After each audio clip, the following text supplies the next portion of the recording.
El Señor esté con ustedes. Evangelio de nuestro Señor Jesucristo, según San Mateo. Los discípulos se acercaron a Jesús y le dijeron: ¿por qué le hablas a la multitud por medio de parábolas? Él le respondió: a ustedes se les ha concedido conocer los misterios del reino de los cielos, pero a ellos no, porque a quien tiene se le dará más todavía y tendrá en abundancia, pero al que no tiene se le quitará aún lo que tiene. Por eso les hablo por medio de parábolas, porque miran y no ven, oyen y no escuchan, ni entienden. Y así se cumple en ellos la profecía de Isaías que dice: por más que oigan, no comprenderán, por más que vean, no conocerán, porque el corazón de este pueblo se ha endurecido, tienen tapados sus oídos y han cerrado sus ojos, porque sus ojos no vean y sus oídos no oigan, y su corazón no comprenda y no se conviertan, y yo no los sane. Felices en cambio ustedes, los ojos de ustedes, porque ven, felices sus oídos porque oyen. Les aseguro que muchos profetas y justos desearon ver lo que ustedes ven y no lo vieron, oírlo lo que ustedes oyen y no lo oyeron. Palabra del Señor.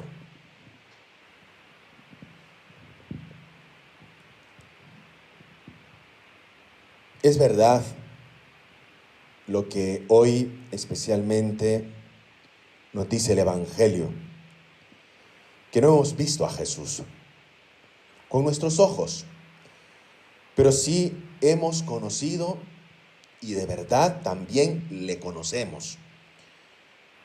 Y no hemos escuchado su voz con nuestros propios oídos, pero sí que hemos escuchado muchas veces su palabra.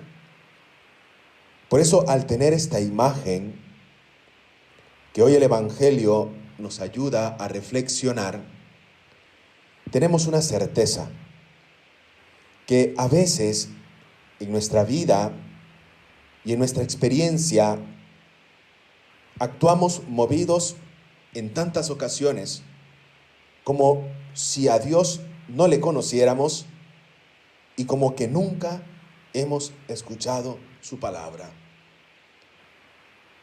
Dei Bundose dice claramente del Concilio Vaticano II: en Cristo se nos ha revelado la plenitud del Padre y no tendremos otra revelación más que la del Hijo. Qué importante para nosotros que a veces nos sentimos zarandeados por la experiencia que a veces genera en nosotros la pregunta o la interrogante de hacernos constantemente: ¿cuánto conocemos a Jesús? Y algo que es necesariamente importante, queridos hermanos y hermanas, que nosotros logremos comprender que el conocimiento de la fe nos da, aunque no sensible, es un auténtico conocimiento que nos pone en contacto con la verdad y por eso nos da la felicidad y la alegría. Agradezcamos por nuestra fe cristiana. Agradezcamos y estemos contentos en la fe que nosotros de verdad profesamos. Y digo contento porque en muchas ocasiones nos asaltarán las dudas. En muchos momentos el conocimiento de la fe nos dará a nosotros la certeza de que en ella nosotros profesamos una fe de verdad en el conocimiento de aquel que, no habiéndole escuchado, somos capaces de comprender lo que exige de nosotros. Y de aquel que nuestros ojos no han podido ver, ante lo sensible reconocemos que la presencia real de Jesús es garantía y presencia constante en nuestra vida. Y esto, queridos hermanos, para nosotros tiene que ser siempre esas mismas palabras de Jesús, que de verdad no son palabras que están dirigidas, dice, profetas y justos quisieron oír y ver lo que ustedes vieron y escucharon. ¿En qué grupo nos ubicamos nosotros? ¿En el de los profetas y justos que quisieron ver y escuchar? ¿O en aquellos que vieron y constataron la presencia real de Jesús? Hoy en este día quisiera decirles que hablemos de un Jesús de un trato cercano, que hablemos de Jesús, no de un Jesús lejano, porque a veces con nuestra vida pareciera que a veces predicamos más a un Jesús lejano, a un Jesús inmisericordioso, a un Jesús que nos abandona ante las fauces de las críticas, de las murmuraciones de los enemigos de la iglesia, que de verdad reafirmarnos y confiar más en Jesús. Hoy nosotros escuchamos, encendemos la televisión, todo nos habla pandemia, todo nos habla de situaciones globales y sociales que estamos viviendo. Y ojalá que estas cosas a nosotros no nos quiten la objetividad de poder ver y escuchar a Jesús en medio de cada una de estas realidades. Porque pareciera que a veces le prestamos más atención a estas cosas. Y viene la interpelación que a veces se nos hacemos. ¿Dónde está Jesús en todo esto?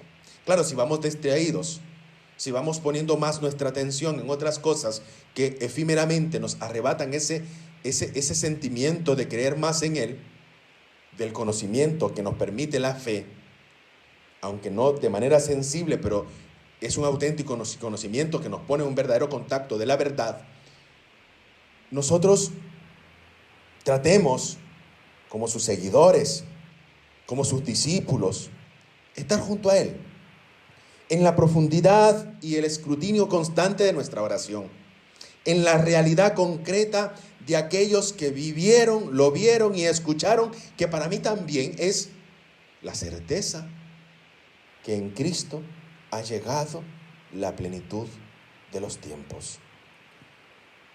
No miremos a Jesús yendo del presente al pasado, sino del presente en el presente actual, en este tiempo que Dios nos concede, en este kairos, en este tiempo propicio, estemos realmente unidos a Él. Estemos realmente presente delante de Él. Por eso es importante dos elementos necesariamente importantes en nuestra vida cristiana. Y uno es la oración. La oración es especialmente hablar con Él. ¿Cuánto tiempo nosotros le dedicamos a la oración?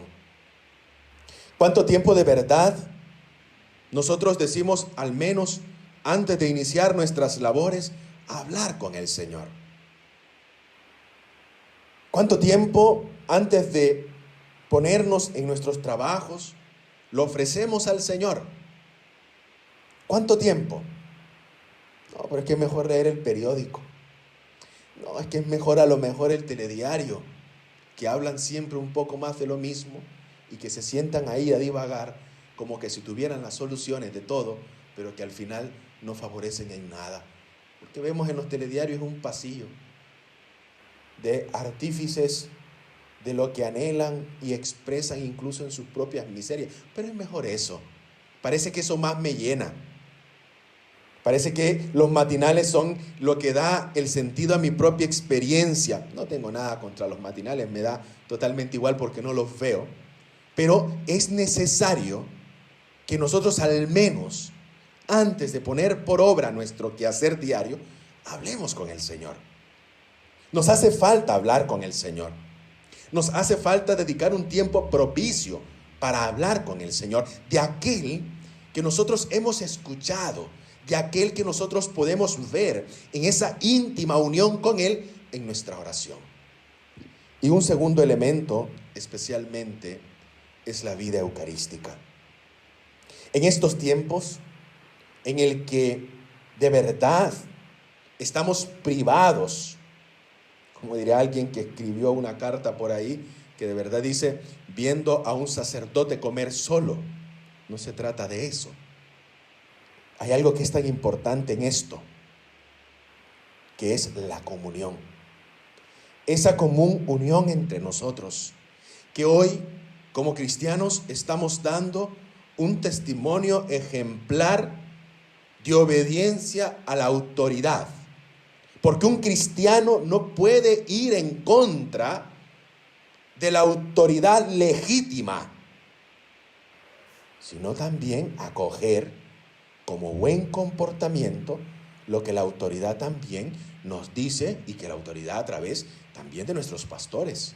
Este momento, la iglesia vive un momento de una verdadera comunión, de una constante acción de gracias que mi Eucaristía, que durante mucho tiempo he recibido y que a lo mejor no le he dado el valor que tiene en mi vida, tiene que ser en estos momentos para mí lo que me sostiene de verdad por aquellas Eucaristías que no he recibido bien, por aquellas cosas que no he aprendido a tratar a Jesús en la Eucaristía.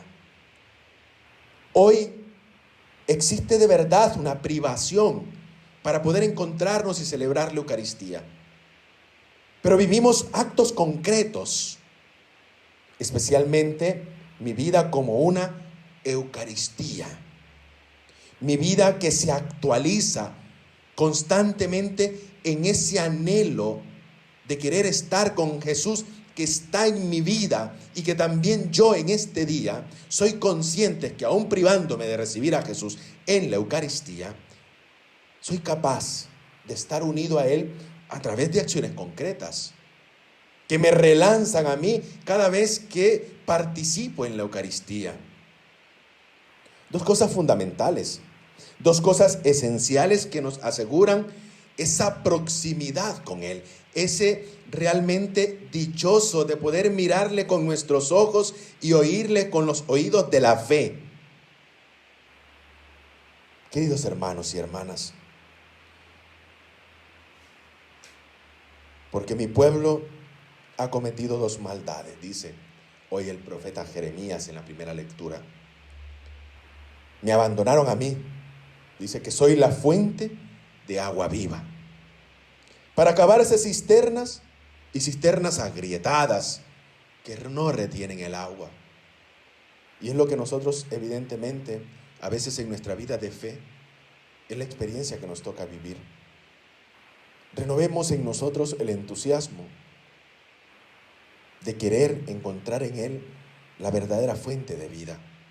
Y que al inicio de nuestras labores, de nuestro día, podamos orar y decirle al Señor que todo mi trabajo brote de ti como de su fuente y tienda a ti, Señor, como su fin. Ojalá que esta oración nos ayude a nosotros a encontrar siempre momentos de encuentro y de oración personal con Jesús.